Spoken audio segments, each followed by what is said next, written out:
I'm back, and I'm here to talk about Spider-Man in Japan again. This time I was inspired from that edited clip where Japanese Spider-Man comes into Spider-Man Nowhere Home and proceeds to shoot people. Why does Spider-Man have a gun? Well, I intend to find out.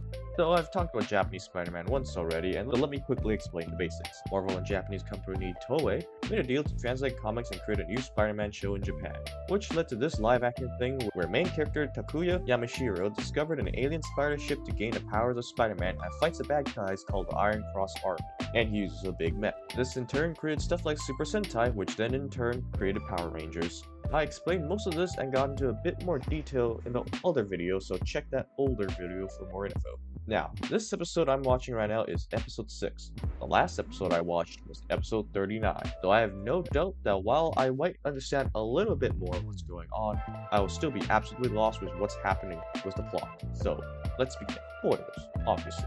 So after an intro, we're introduced to a trio being chased through the forest by the Iron Cross Army have a jeep, and a bunch of dudes with guns are Amazonas leads the group, and she is one of the main evil people that Spider-Man has to face. Also, for me, this is her second appearance as an antagonist of the show, and she's also missing her tiara for some reason. One of the runners gets shot and proceeds to die in a very comical, over-dramatic way. Another gets his foot stuck in a bear trap, and I guess also dies. Final runner finds himself near a cliff edge. Back to the corner, he proceeds to jump, and his leap is replaced with a dummy. Then the episode title pops. Amazonas and her men then report back to the Iron Cross leader, who is upset that they let a prisoner escape. The escapee's name is Yusuke Matsuki. Now he is being hunted by the Iron Cross army. Amazonas and a squad of goons go after Yusuke, and Amazonas has this thing with her.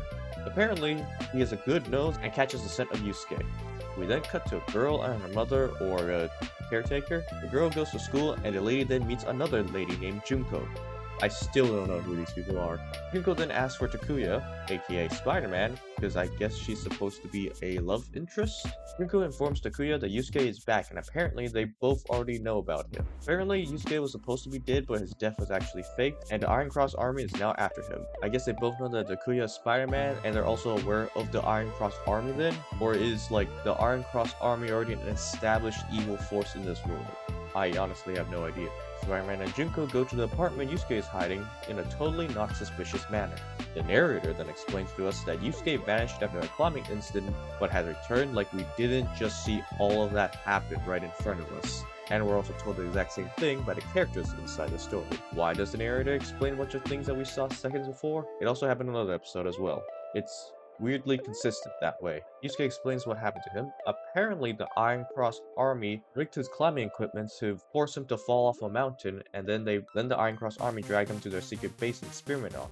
Now, they say it was on purpose, but honestly, the way it's shot, it kind of does look like just a regular old accident that they just decided to blame on the Iron Cross army. I mean, I know lore-wise it's meant to be the Iron Cross army that did it, but still, kind of looks like it's not. Why am I ragging this nearly half a century old TV show from another country? Anyways, he says he knows it's the Iron Cross army that did it because he saw his restraints being cut by throwing stars. Now, when I first watched this, I don't remember, so when I'm editing it and find the clips to explain this stuff, I will check to see if I spot any throwing stars, see if he's crazy or not. It edited me put it down in text whether or not Yusuke was right to be suspicious of the Iron Cross army or not. Anyways, the mad scientist Dr. Monster is the one running the experiment, and Yusuke died 3 times already.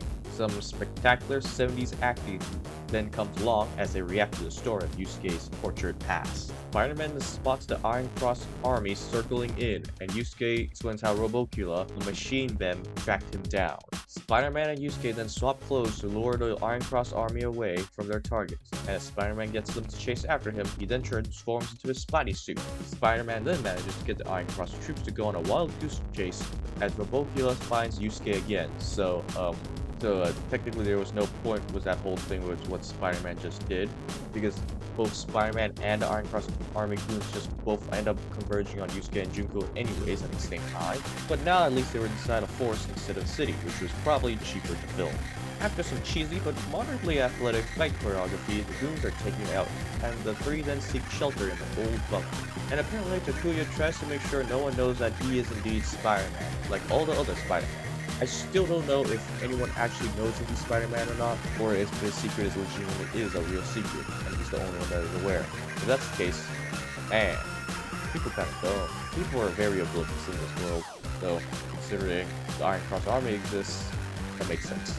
Anyways, Spider-Man asks Yusuke what the Iron Cross base is, and apparently it's located on Cape Oniga.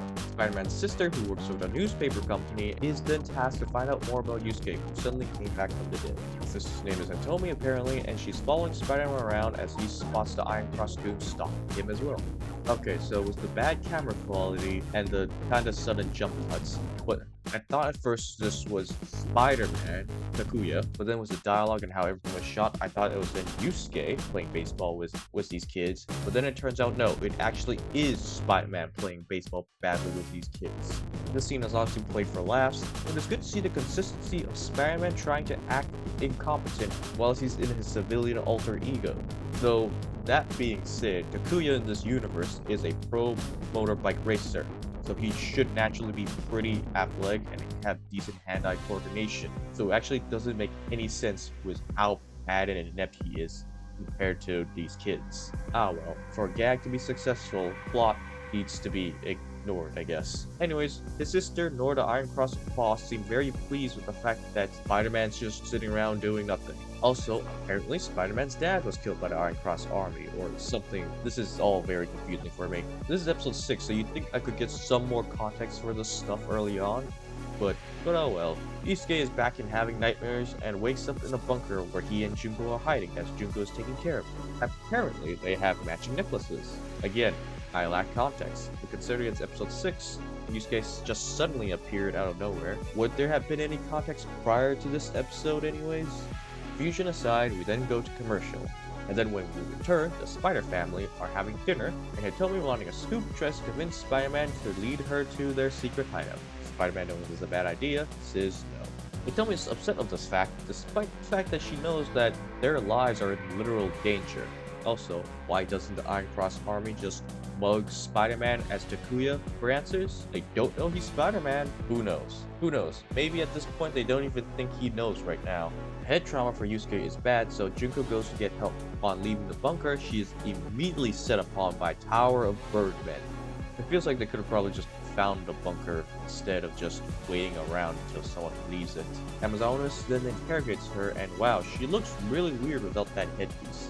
Yusuke then runs in to sacrifice himself to save Junko, and Amazonas then offers him a deal as Spider-Man's Spidey senses something. Apparently, that's how it works in this universe. He drives to his friends in his Spidey car and finds the two running from the Iron Cross army. After dispatching them, we are revealed the deal that Amazonas made with Yusuke. Kills Spider-Man for the life of Junko. With Birdman trained on Junko, Yusuke prepares to strike Spider-Man. How did they know that Spider-Man would come? I don't know. It seems like they didn't actually know Spider-Man's real identity, and they aren't in a public area, they're just somewhere in the wilderness. Well, actually, I'm sure this was filmed in some public park, but I mean, they didn't make an announcement like they did in the other episode, challenging Spider-Man to appear. The Iron Cross army also doesn't really know that he knows who Junko and Yusuke are really, so how? I mean, I guess they're aware that Spider-Man was helping them out earlier, but that could have just been because he hates the Iron Cross army, because they're already established to be enemies, right? Whatever. Junko warns about Spider-Man that Yusuke's got a knife, and Spider-Man then handles it. Amazonas' great plan has failed. I feel like they could have been a bit more creative when coming up with this part of the episode, but they only have like 24 minutes for the show, so whatever. The trained sniper seeing the betrayal then shoots. Yusuke, however, takes the shot for Junko. Spider-Man then dispatches the gunman and does some more fighting against the goons. And there is actually some fun wire work in this episode, both now and for the earlier escape scene. Why couldn't the other episode have that? Instead it just had weird wrestling. You can also definitely see the influence that future shows like Super Sentai get from this, as drones of bad guys are taken down one by one by the good guy doing acrobatic and cool moves. Like the butt slap. Amazonas decides to just leave and Yusuke begins to die. Yusuke puts together that Spider-Man and Takuya are the same person, though I don't really know how. He saw Spider-Man like twice, but I guess it's also very obvious was how he found them, but also not very obvious because all he did was, well, you know what? It doesn't matter. Spider-Man angry infiltrates Spider-Man angry and hungry for revenge, infiltrates the lab and encounters Birdman in lab coats, and greets them as the emissary from hell. Yep, that's his title, the literal devil. Scientist Birdman have knives with them for some reason. This is supposed to be a safe and secure lab, right? Why do they have just Bowie knives on them? Though I guess it's not so secure as Spider-Man did just kind of easily sneak in. One Birdman security guard with a gun comes in and Spider-Man proceeds to upside down strangle him for some reason. Equipped with the upside down goozle, Spider-Man takes the gun and begins to shoot all the equipment. Surprisingly, he doesn't just gun down everyone. He's definitely shown not to be averse to killing, but I guess they had to make an exception this time, as even in 70s Japan, I don't think you could just get away with a hero gunning down a crowd of people in a kid's live action show. Though, with that being said, maybe I was wrong about the no killing, as the laboratory then completely explodes. Was it because of Spider-Man, who shot and destroyed all the expensive machinery that began to spark and shake? Or was it Rabukula, who turned big and was just here now? No idea. Like last time, the final fight is very chaotic, very quick, and kind of nonsensical. Good to know that future versions of this trope will give the main bad guy of the week a moment to fight the protagonist and show off some character first, as this is only the third scene that we see him, and his screen time's only lasted for a handful of seconds so far. Anyway, Spider-Man then calls for his Mecha Marveler, and unlike Robocula, actually does something. Also, is Robocula the mad scientist? I thought he was a hunting dog. Was there a mad scientist, or was it just a blanket everyone in the laboratory were evil? Also, were there not more prisoners in that lab that just suddenly exploded, considering this is where all the experiments were taking place? Did Spider-Man and Robocula just destroy everything, including the prisoners inside there? Well, instead of answers, we see Robocula shoot Marveler to no avail, and the Marveler then fires something at Robocula, and I think they were meant to edit in something hitting Robocula, but they didn't, so he just takes a phantom bump.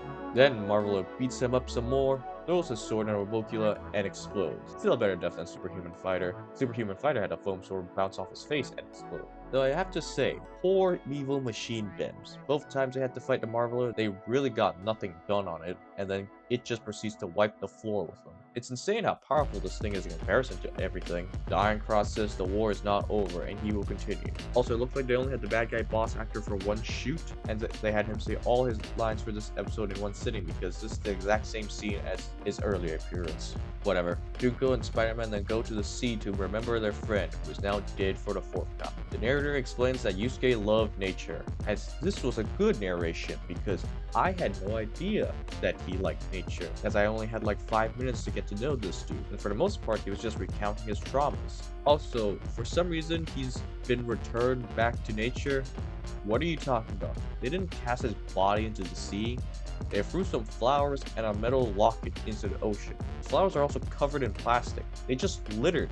They've damaged nature more than anything. Is that what they think of your friend Yusuke? They would litter in his name? Do they actually hate him? You know, and also, it kind of looks like the flowers are plastic too. So, do they just hate Yusuke secretly and they were glad there was some major ploy to get rid of Yusuke completely? Well, was that? It was the end of the episode, and Spider-Man is now more driven to defeat the Iron Cross army. Also, I guess Professor Monster is the old man leader. That makes sense, I think. Either this episode or episode before, and they say everybody's name.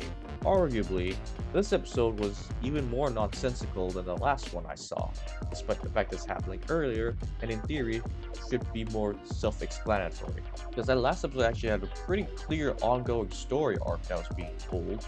Even if I landed in the middle of it all, I still understood the context behind the main plot line. I don't know what this episode was. They introduced an old friend that I think would be making his debut on the show itself, though maybe Yusuke might have appeared earlier, I just don't know, but didn't seem like it. And then they just killed him off, and nothing was really achieved. God, what a weird episode. I also don't have much to follow up for this. Like, I don't know what else to feel other than confusion and bewilderment from the show.